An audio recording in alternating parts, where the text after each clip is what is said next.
Bienvenue aux informations mondiales d'émission. Aujourd'hui, le titre du récit « Où sont les gens cool ?»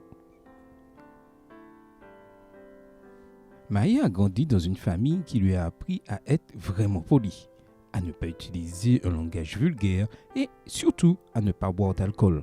Il a suivi cet exemple et a cherché à établir des relations avec des personnes ayant ces mêmes habitudes, mais il était difficile de trouver des gens comme ça. Maï était ingénieur dans une mine de charbon en Roumanie et les travailleurs y prononçaient des gros mots et buvaient. Même à l'église qu'il fréquentait le dimanche, les gens juraient et buvaient de l'alcool. Maï a cessé d'aller à cette église et au travail. Il est resté ferme dans les principes que ses parents enseignaient. En raison de son style de vie différencié, il a travaillé pendant des années dans la même entreprise et est devenu administrateur de cette entreprise.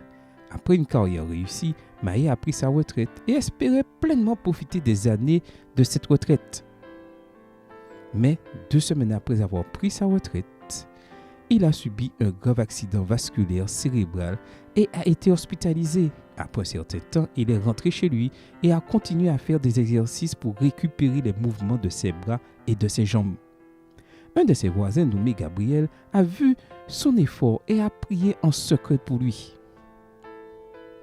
Après 3 semaines, Gabriel est allé chez Maï.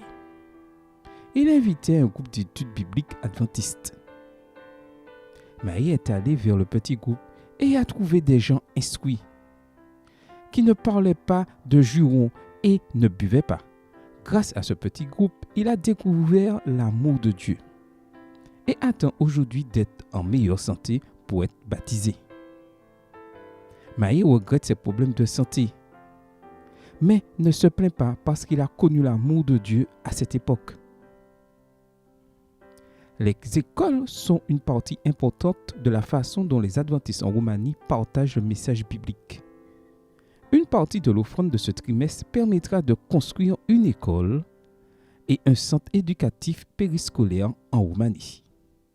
Bon sabbat à tous et surtout, soyons toujours généreux.